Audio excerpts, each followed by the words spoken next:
Hello and welcome to another episode of Alan Writes. Uh, this time we'll be working on episode 9, 10, I think it's 10, of The Winter of Truth. A bit of Star Wars fanfic, technically. It's also a thriller, not a space opera, even though Star Wars is primarily space opera. And mixing genres can sometimes work and it can sometimes fail horribly. That's the way it is. But we'll see where we go with this. Last time we did a lot of outlining as to where we were headed with this, because now that I sort of know the story, I've outlined the story, I know where things are headed and how to keep it from being boring. Basically, having her wander around, talk to a lot of people, and then just kind of throwing a guy with a gun in there, which is the Raymond Chandler method of writing.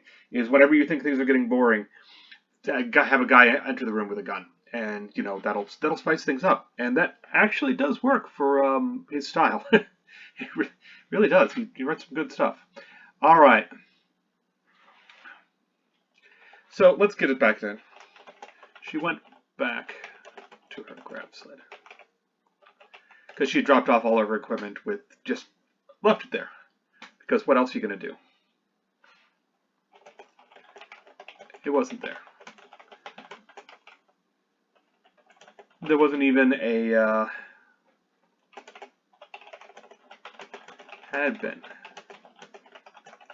having been occupied by copious containers. Copious containers from the cargo ship.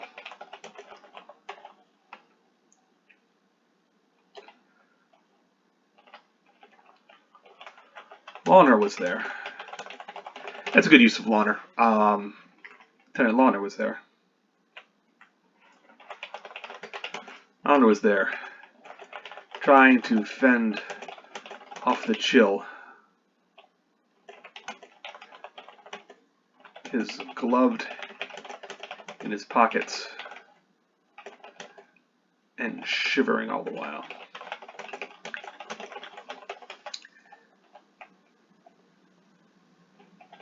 Let's have her make a mistake. Cold enough for you? She asked. It's off, all right, he replied, and shifted his footing. Shifted his footing and stamped his feet.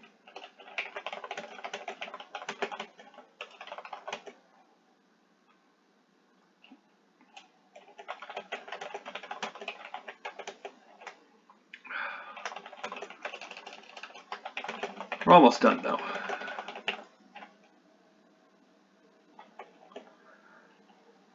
We're almost done, though. Then we'll get warm.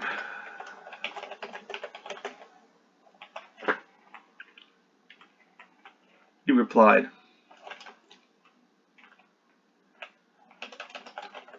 then we'll get warm. I'm not so sure.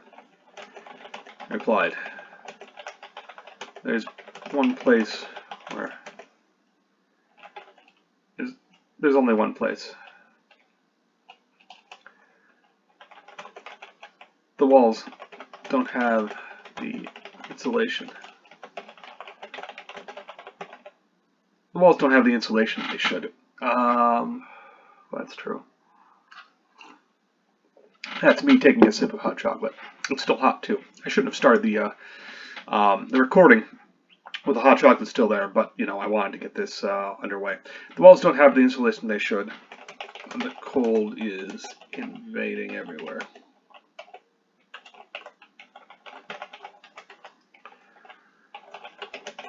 How'd the rebels deal with that? How'd the rebels deal with that? I asked. I mean, they must have, right?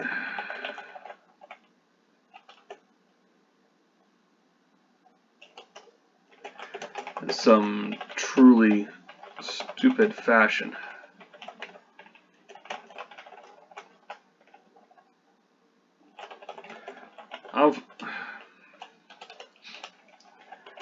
No idea. Not my department. She said, because while it was an interesting subject, she had something else in mind. Did you move my grav sled?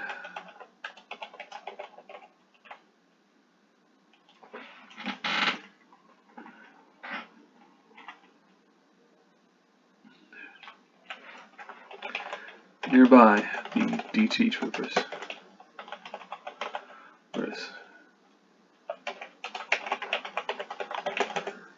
Unload the field transport. Cold. Beneath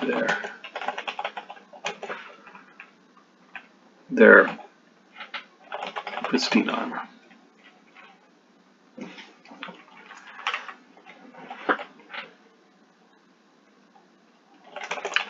He looked at her and shook his head. No, I don't think we did. We've been trying to pack things in. Fewer trips and quicker.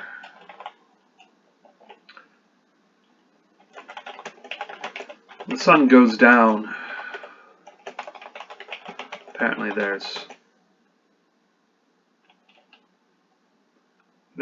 a real chill. They say some of the sphere crystallizes, lowers the oxygen content.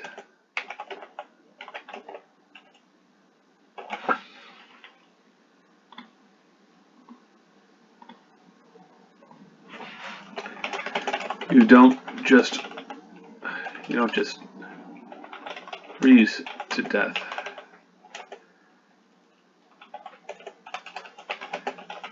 You start to you don't just like going up a mountain. Going up a mountain.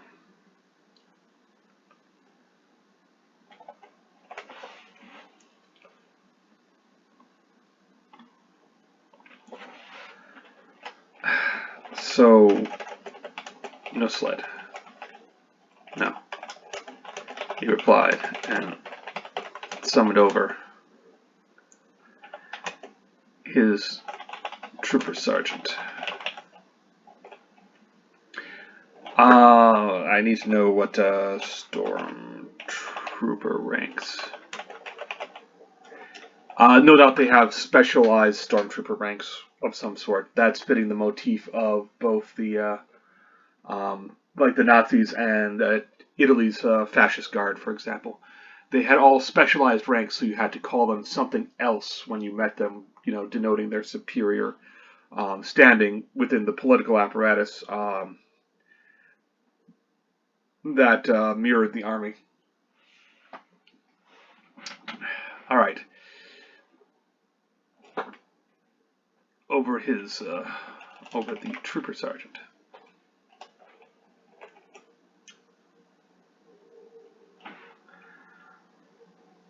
One, 5, 4, 6, 7, 8, 9.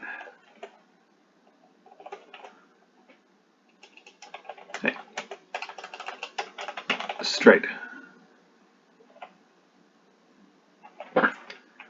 Sergeant Straight.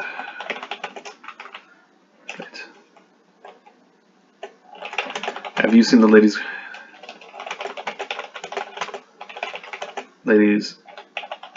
grav sled? I shook his head. Since she couldn't see his features and his voice was distorted, It was hard to tell.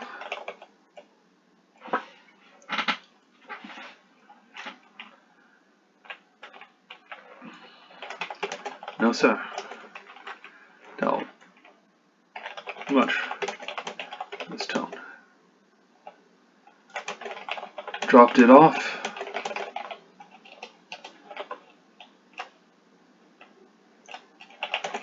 We got it on. She got it off. Back for another trip.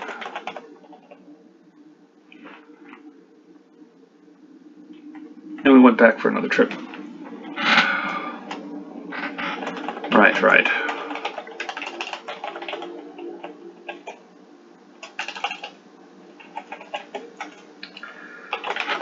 Like I said, let me know if you see it.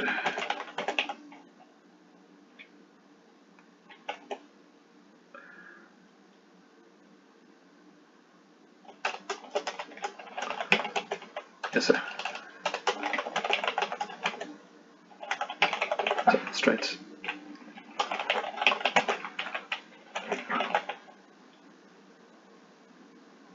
And returned supervising his men.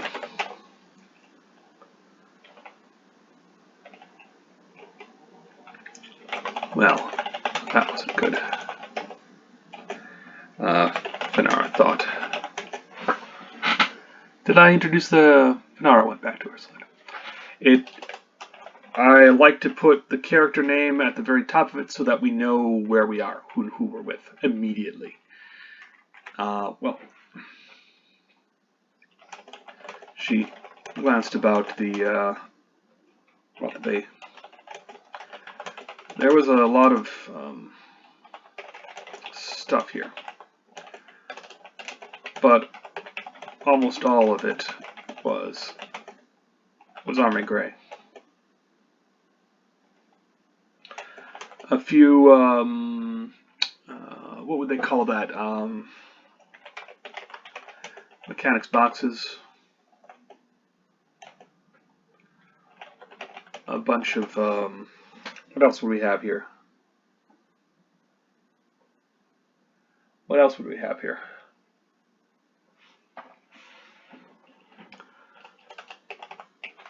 A loader droid that was splotched from a busted hydraulic line, and not very many army men. Not very many.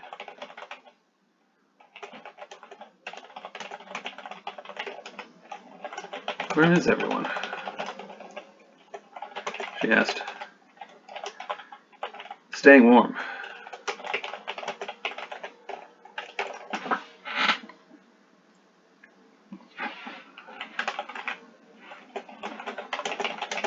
And scowled.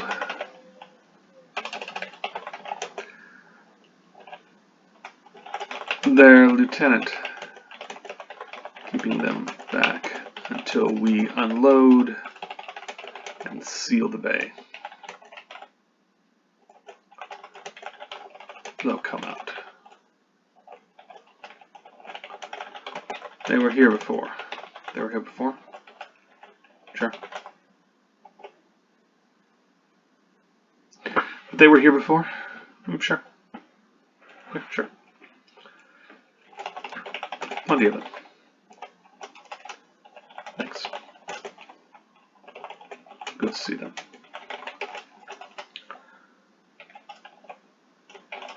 Good luck.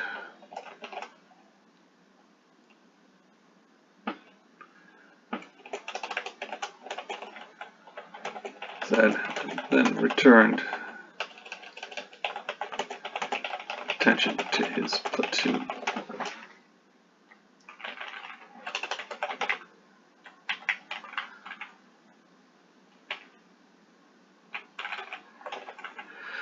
Oh, okay. Went to find the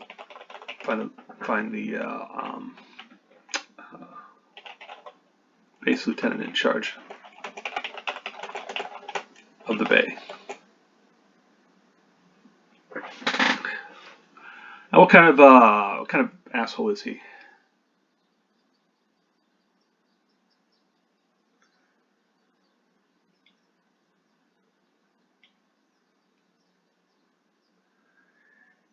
Is he a guy who looks after his men on account of frostbite?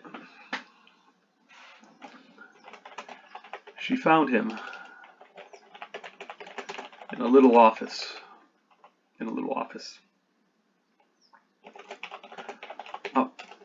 Out front of it stood a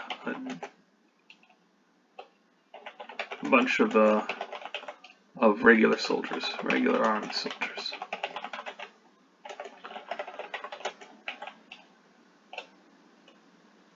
What is this?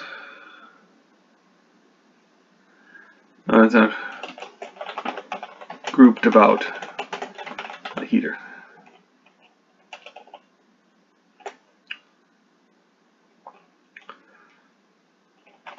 Only one.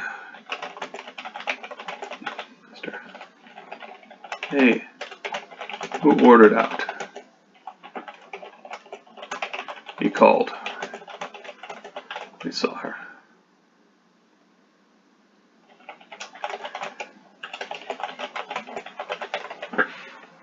No, that doesn't quite.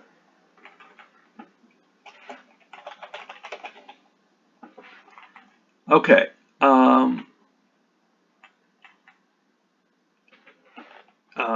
He was nowhere to be found.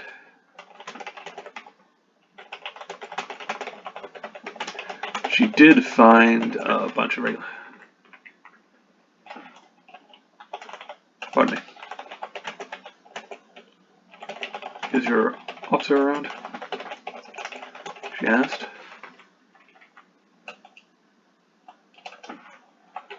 One of them, more stubble than sense.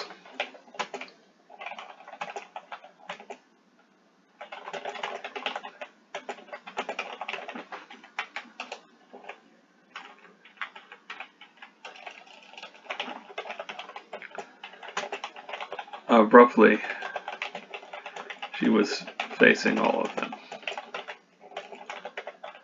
Hungry men, rude and isolated on a frigid planet. Damn it, she didn't have time for this. Your officer, now.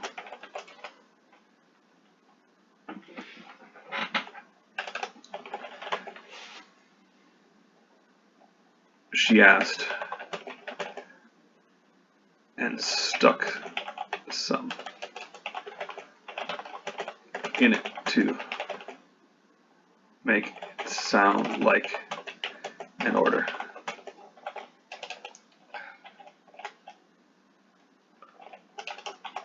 Office over there. Then said, pointed.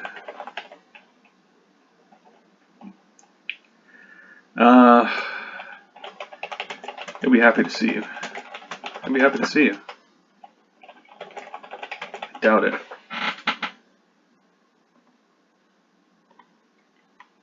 I doubt it. One of them, an older fellow, said and pointed to a flat gray door.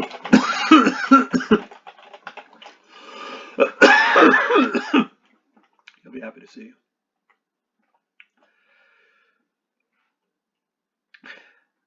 I doubt it. A little chuckle at that. Most turned back to their fire, but a few followed her steps. on our walk with their eyes. No doubt their imaginations were seeing more than the layers of winter wear.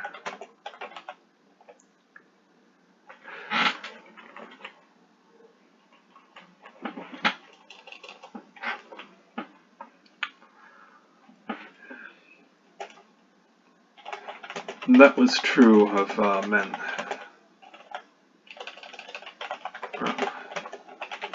Galaxy. When bored, they got horny. Or the equivalent,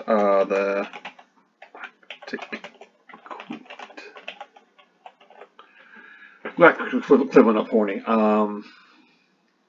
So there's that. And that's just a truism for soldiers anywhere. They're stuck in a distant and cold place, and, you know, she's something different. It's the way guys are. And they shouldn't be, but there they are. All right.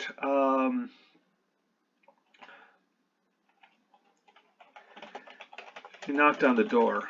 She knocked on the door. It rang. Hollowly. A faint, acrid odor reached out. Something burned. Something burned.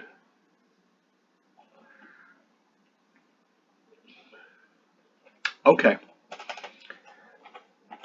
He's putting together something electronic. Spare heater. He's a techie. She notes some of her gear on his desktop. Oh, sorry. Thought it was new stuff we'd ordered. Well, no. You can't have it back. Requisitioned by the Empire. Asked for reimbursement, retribution, where's my brain? Not retribution. Don't ask for retribution. For money back. There's a better word for that. All right. Restitution. And there you have a classic writer searching for a better word. Now, I don't know if he's going to how he's going to talk. The officers tend to be better educated, and more eloquent than the average enlisted man. Not always the case, but usually. So, will he use recitation? Ask for. I'd buy that for a credit.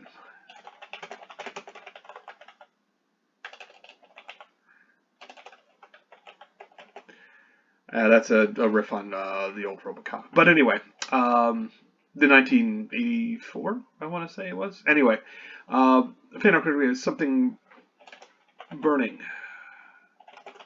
something metal. She knew soldering. She knew soldering when she smelled it. And as she pushed open the door, she wasn't surprised. So this is going to be a positive to negative turn. Usually we've been having neutral to other engagements here, but this is going to be, hey, he's one of me, he's a techie. And it turns out he's also a rapacious army officer. A lieutenant. Man in a welding smock Man in a welding smock.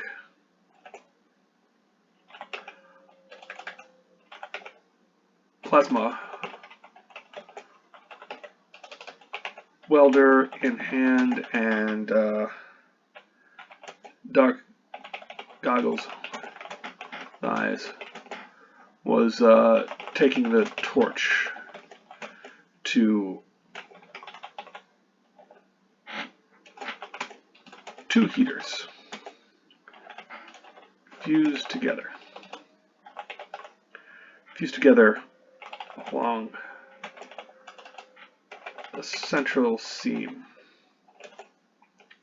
He'd apparently shifted the radiant coils all to one side, doubling them up,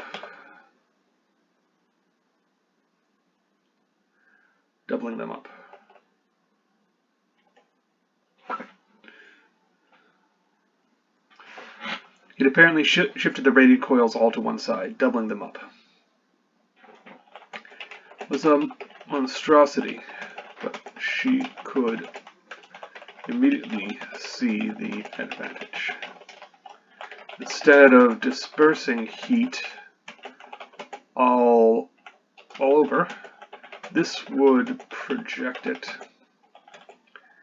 in one direction.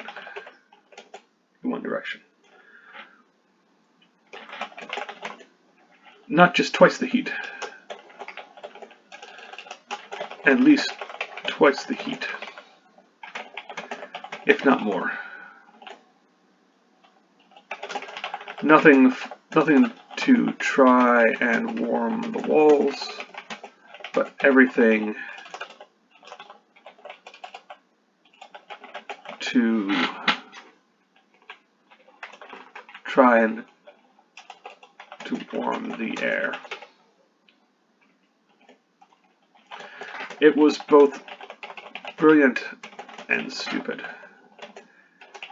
Not unless he'd adjusted the cabling as well to prevent an overload. Hey.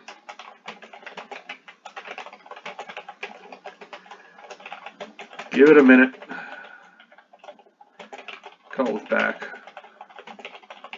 Up. She did. A minute.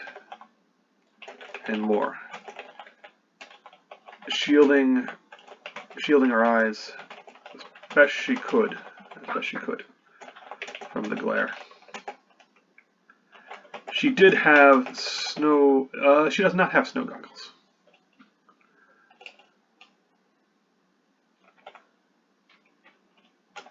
Her snow goggles were still packed away. An oversight that she'd to remedy as soon as she found her sled.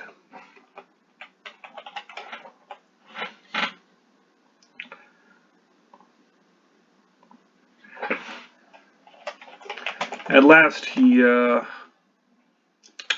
deactivated the plasma welder.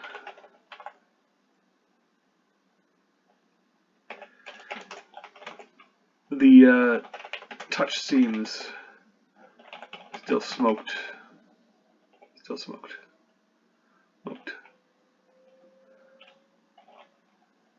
Glowed a faint red.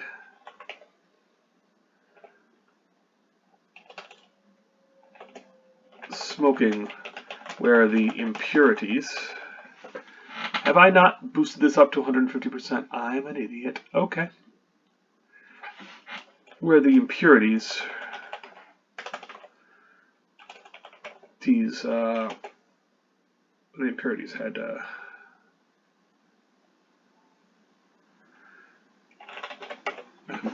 that didn't fall apart immediately, but to move it out would likely prove Disastrous.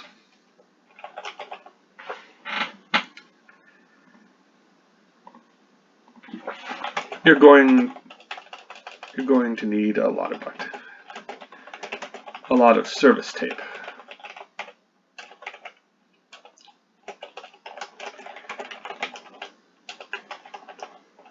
Nah, the seam is good, he replied, looked over,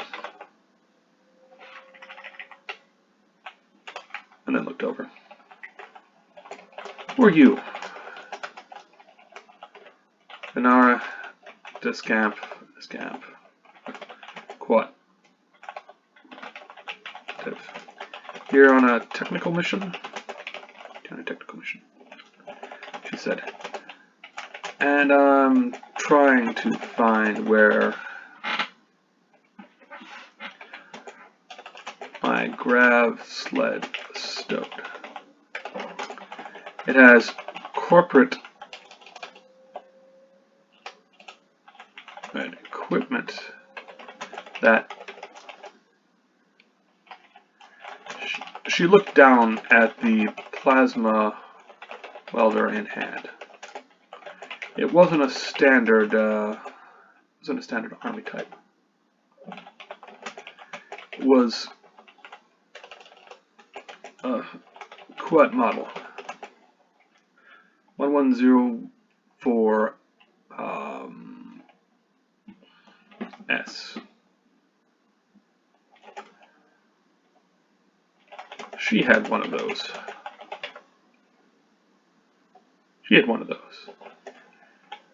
Had. Where's my sled? She asked. Don't know, he replied, and stowed the welder.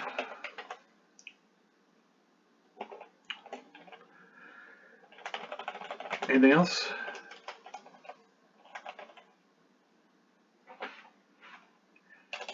It has corporate equipment.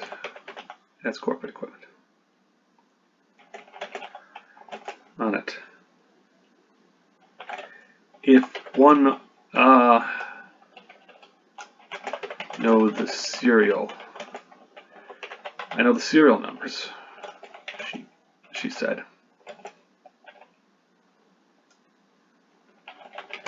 It's all logged.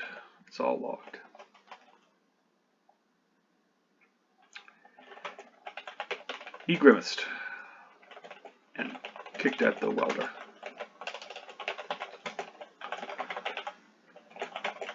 Thought it was just some spec ops gear.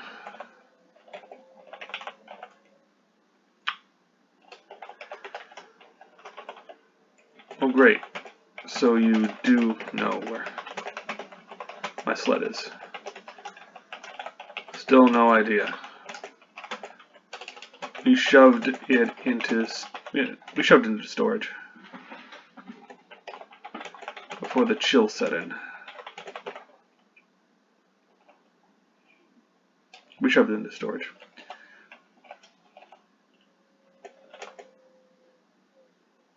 He replied. What's your name and rank? And what's your name and number?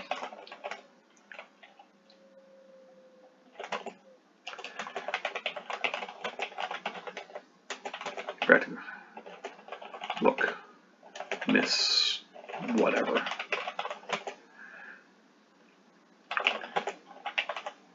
This is an army base.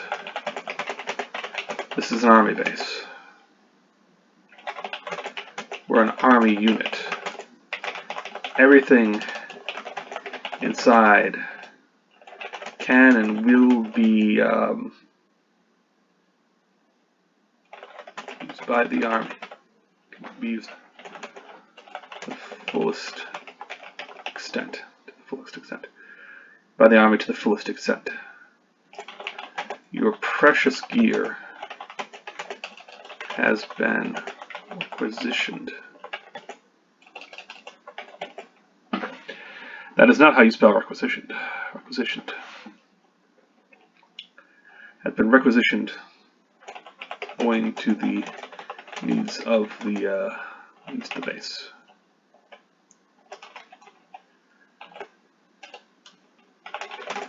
I'll need a form. Need a form and your print on it.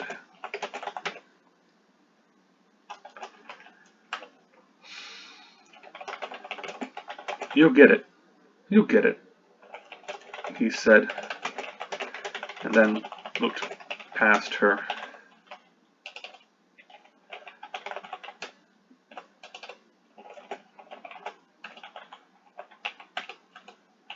Corporal, clinch it. Escort the civilian here back to. No, I've got this shit again. All right, it's doing the thing. Wait.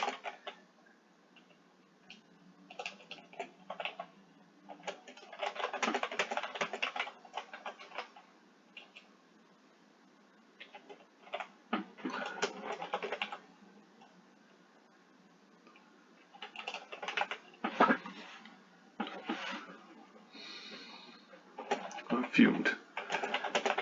There wasn't much she could do. Man was a lieutenant on an army base, and, well, he could take it up with the colonel when he came calling. Yes, that'd be nice. She cast him a dark smile and left before the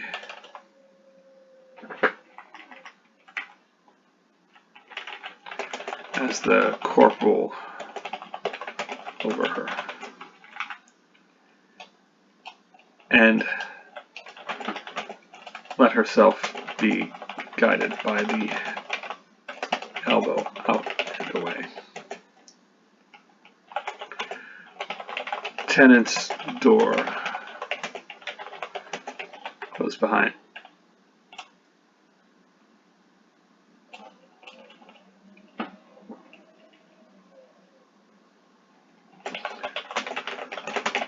A friendly face. Wasn't a friendly face to be seen, but that wasn't be a problem. That wouldn't be a problem for long. Okay, well, we're over our time limit here. So there we go. We've met an enemy, somebody who's inimicable, he's admittedly trying to do right by himself. This lieutenant, whose name we don't know. I need to come up with a name for him and put it in there. If only for me, not something else. It needs to be properly dark so that the reader will know just by seeing the name who this is. That's key for a lot of these things. If you're going to write briskly, people can't necessarily remember like side characters and what have you. And they'll remember Finara, but they may not remember at this point Telok, her boss. And so when I introduce him again, I'll have to go over a bit of it to introduce him. But for this particular lieutenant who's an adversary, well, there we go. We have to figure out some more stuff about him. All right, so there's that. Great.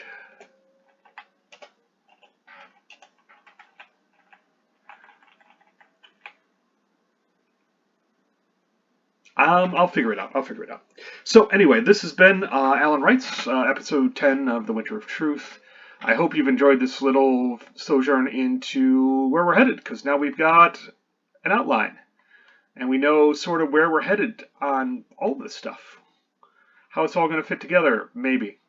It depends, again, on the writing, and we'll see where it goes from here. But I hope you have a good day and you stay safe. Thanks.